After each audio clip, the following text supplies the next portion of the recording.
Pagpalain kayo ng Diyos. Lagi nating pinag-aaralan ang katotohanan. Gayunman, hindi ba mahalaga rin ang pagsasagawa nito? Pag tiningnan natin ang kasaysayan ng pamilya ni Abraham na nasa Biblia, kanino tayo hinahalin tulad? Tayong mga anak ng pangako ay hinahalin tulad kay Isaac. Ano ang kahulugan ng pangalang Isaac? Kaya tiningnan ko ng mabuti ang mga miyembro. Iniisip na, sino ang pinakatumatawa sa kanilang lahat? Habang tumatanda tayo, nababawasan ang pagtawa natin. Gayunman, paano naman ang mga sanggol? Nakangiti sila kahit habang pinakakain sila. May ilang sanggol na ngumingiti kahit habang natutulog. Kaya, makabubuti para sa lahat ng anak ng Zion na ngumiti ng mas madalas. Hindi ba tayo pupunta sa walang hanggang kaharian ng langit? Ano ang nadarama nyo pag iniisip nyo na, kung gagawa pa ako sa ebanghelyo ng kahit kaunti pa ngayong araw, tatanggap ako ng gantimpala sa langit? Kung tatanggap kayo bukas ng isang gantimpala mula sa presidente, ano ang mararamdaman nyo ngayon? Marahil ay magiging sabik kayo buong araw. Mag-aalab marahil ang puso nyo sa pananabik. Kung tayo ay magiging makalangit na maharlikang pagkapari bukas, ano dapat ang itsura ng mga mukha natin ngayon? Dapat ba tayong magkaroon ng seryosong mukha? Tayo ang mga anak ng makalangit na inang Jerusalem. Hinahalin tulad tayo ng Diyos kay Isaac na nangangahulugang pagtawa. Hindi ba mas mabuting magkaroon ng maaliwalas na mukha kaysa sa seryosong mukha? Kaya nais kong magtanong sa inyo, napakasaya nyo na, kahit bago pa ako magtanong sa inyo. Sinasabi ng mga tao na ang mga hayop ay mayroon ding kani-kanilang paraan ng pagtawa.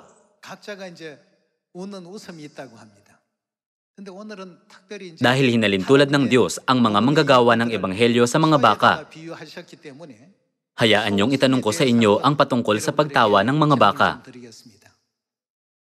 Ano ang tunog ng pagtawa ng isang baka? Paano nyo ilalarawan ang pagtawa nito? Gaya ng inaasahan ko, matatalino ang mga anak ng Zion. Alam niyong lahat ang sagot. Ang sagot ay, "Wu-ha-ha." Sa Korea, ang Chinong letra na Wu ay nangangahulugang baka. Kaya, pag tumawa ang isang baka, ito ay nagiging Wu-ha-ha. Ngayon, pag iniisip natin ang lahat ng pagdurusang dinanas ng makalangit na inang Jerusalem para sa kanyang mga anak, nadudurog ang ating mga puso. Gayunman, ngayong araw, magkaroon tayo ng magagandang ngiti. Nang sa gayon, ang masasayang bagay lang ang siyang maaalala ng puso ni ina. Sa kadahilanang ito, naisip ko na, umaasa ako na ang lahat ng anak ng Diyos ay makakapunta sa Zion at maging masaya sa kakatawa. Makita lang kayo ng Diyos na naglalatag ng mga banig para sa piknik at nasasarapan sa pagkain. Natutuwa na ang Diyos na makita kayo ng ganito. Kaya mamuhay tayo ng nagkakasundo sa ating mga kapatid. Sa halip na pagtalunan kung sino ang tama, dapat tayong magsaalang-alang sa isa't isa at magkaisa. Pag ang tunog ng kagalakan at ang tinig ng pag-awit ay nagpapatuloy sa Zion, nagiging kaninong kagalakan ito? Siyempre, magiging kagalakan natin ito. Pero ang makalangit na Ama at Ina ay 1,000 beses na mas magagalak kaysa sa atin. Kaya, ngumiti at tumawa tayo ng madalas sa Zion. Maaari ba akong magtanong sa inyo ng isa pang tanong? May maraming akademikong degree, gaya ng bachelor's degree, master's degree, at doctoral degree. Kung patuloy kayong mag-aaral, hindi ba makakakuha kayo ng mas mataas na degree? Gayunman, may isang degree na mas mataas kaysa sa doctorate.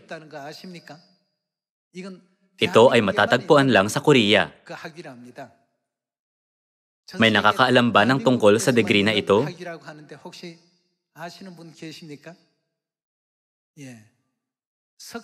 Ito ang babsa, degree ng panlilibre ng pagkain. Maaaring hindi ito maintindihan ng mabuti ng mga membro na nasa ibang mga bansa. Dahil sa Korea lang umiiral ang degree na ito. Gayunman, may mas mataas pang degree kaysa rito. Ito ay ibinibigay sa mga nakapagkamit ng mas mataas na antas ng edukasyon. Alam niyo ba kung ano ito?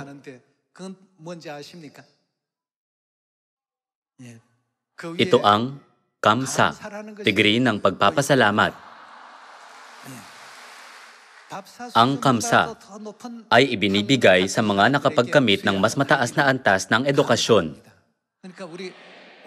Kaya, kung labis tayong nagpapasalamat kina Ama at Ina ngayon, hindi ba natin masasabi na ang ating edukasyon ay lampas sa antas ng mga nakapagkamit ng doctoral degree? Gayunman, may isa pang degree na mas mataas pa kaysa sa kamsa.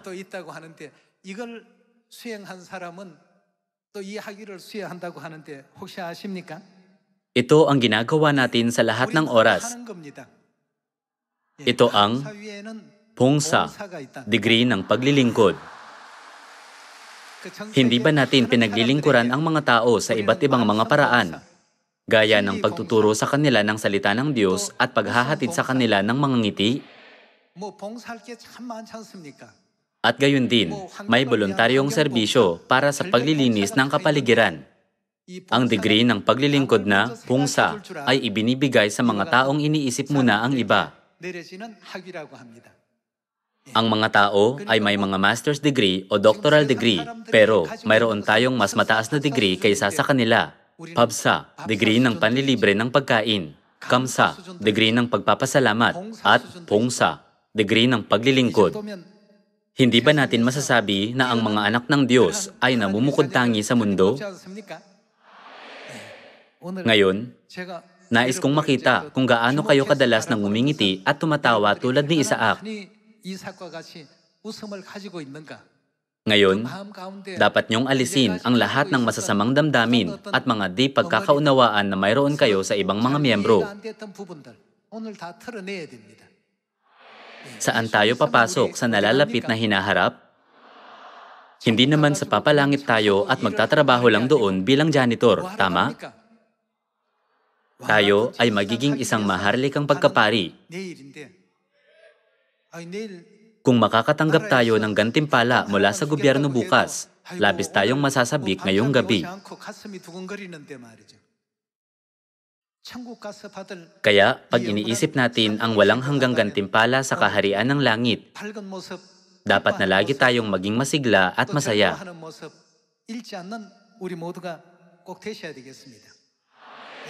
Kaya sa pamilya ni Abraham, ang pangalan ng anak ni Sarah ay Isaac.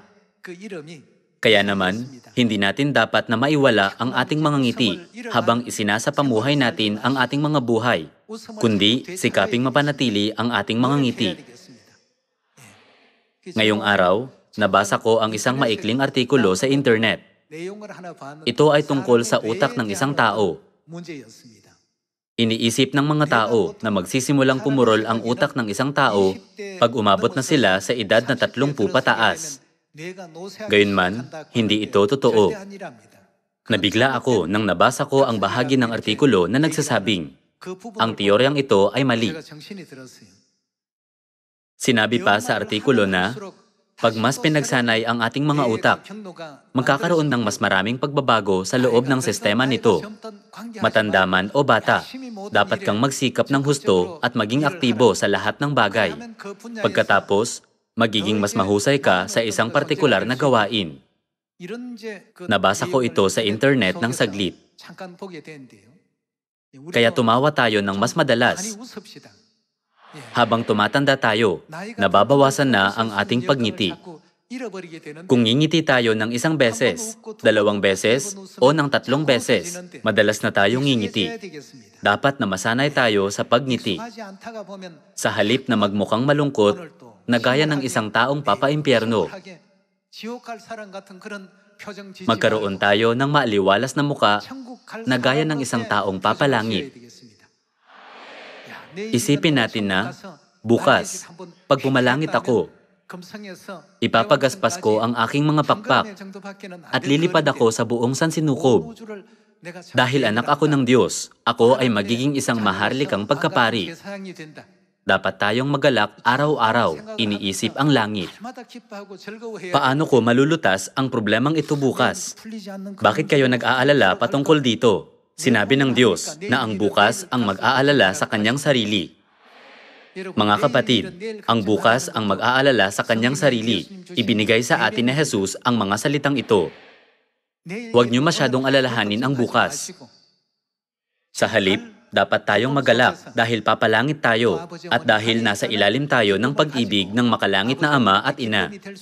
Magdala tayo ng kagalakan sa kanila. Hindi ba dapat na mapuno ang Zion ng tinig ng pag-awit, pasasalamat, kagalakan, at kaligayahan gaya ng nakapropesiya? Dapat nating pagsikapan na gawin ang mga ito.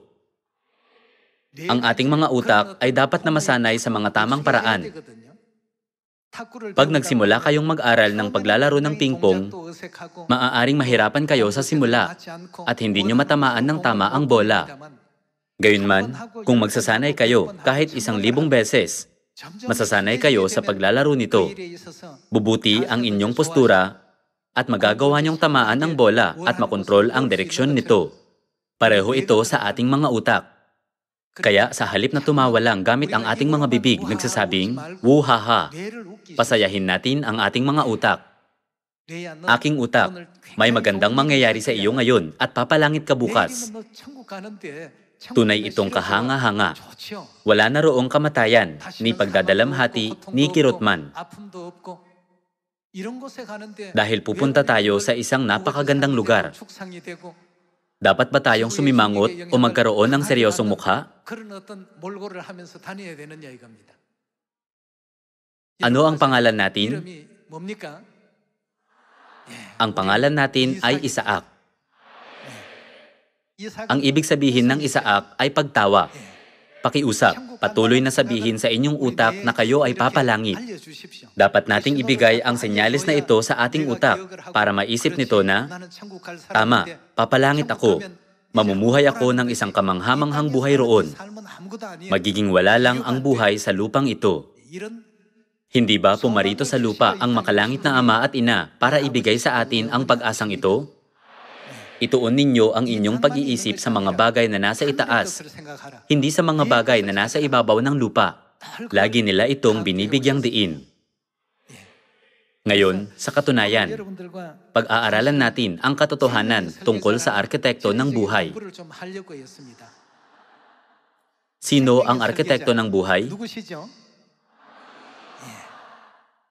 Kahit sa pagdidisenyo ng isang bahay, dapat na planuhin ng arkitekto kung saan ilalagay ang mga bintana o kung ilan ang magiging palapag nito. Ang Diyos ang nagdisenyo ng buhay ng tao. Ang buhay na dinisenyo ng Diyos ay hindi lang plano na pang 1 taon. Hindi ito isang plano na pang 15 taon, kundi isang plano para sa buhay na walang hanggan. Sa pamamagitan nino, natutupad ng Diyos ang planong ito na pagbibigay ng buhay na walang hanggan. Ito ay sa pamamagitan ng Diyos Ina. Gaya ng alam niyong lahat, nabubuhay ang isang dayfly ng isang araw at namamatay pagkatapos. Kaya ang pinaka-nakaiinsultong pagbati sa isang dayfly ay, "Kita tayo bukas." Dahil wala na ang dayfly bukas, ito ay nagiging isang napakasakit na insulto para sa kanya. Bakit nabubuhay ang dayfly sa loob lang ng isang araw? Ito ay dahil binigyan ito ng kanyang ina ng haba ng buhay na pang isang araw lang. Kung gayon, paano naman ang mga tao? Hindi ba tayo nabubuhay ng mga 70 o 80 taon? Ito ay dahil ipinamana sa atin ng ating pisikal na ina ang ganitong haba ng buhay. Kung gayon, isipin natin ang tungkol sa buhay na walang hanggan. Sa Biblia, sinasabi ng Diyos na, bibigyan ko kayo ng buhay na walang hanggan. Dinisenyo ng Diyos ang lahat ng buhay na mamana sa pamamagitan ng ina. Walang sinuman ang maaaring makapagpabago sa disenyong ito. Ang buhay ay maibibigay lang sa pamamagitan ng isang ina. Ang mga mitochondrial gene lang ng ina ang naipapasa sa mga anak. Hindi ako eksperto sa biyolohiya. Gayunman, pag tiningnan natin ang siyentipikong katotohanan ito, mapapatanong tayo sa mga sarili ng, kung hindi umiiral ang makalangit na ina, magkakaroon ba tayo ng buhay na walang hanggan? Ang mga buhay na nilalang ay maaari lang mabuhay sa haba ng buhay na ibinigay sa kanila ng mga gene ng kanilang mga ina. Kung gayon, kung wala ang ating makalangit na ina na siyang may buhay na walang hanggan, sino ang makakapagbukas ng daang patungo sa buhay na walang hanggan para sa atin? Walang makakagawa ng ganitong gawain. Tanging ang makalangit na ina ang siyang makakapagbigay sa atin ng buhay na walang hanggan. Kaya ang Diyos Ina na umiral bago pa ang paglikha ng mundo ay naghayag ng kanyang sarili sa kanyang mga anak sa panahong ito. Ito ang pambihirang kilos ng Diyos. Gaano man karaming makamundong kaalaman at kapangyarihan ang taglay ng isang tao, at gaano man kayaman at kaprestihiyoso ang isang tao, kung hindi siya magmamana ng buhay na walang hanggan, siya ang pinakakaawa-awang tao sa mundo. Gayunman, pumarito sa lupa ang makalangit na ina para sa kanyang mga anak, at bilang ang arkitekto ng buhay, pinagkakalooban niya tayo ng buhay na walang hanggan. Ngayon ay ang araw kung kailan dapat tayong tumawa ng paulit-ulit kahit ng 100 beses. Hindi ba isa itong araw ng kagalakan at kasiyahan? Huwag nating sarilihin ang kagalakan na ito, kundi ipaalam natin ito sa lahat ng tao sa Samaria at hanggang sa kaduluduluhang bahagi ng lupa. Ang Diyos ay ang arkitekto ng buhay.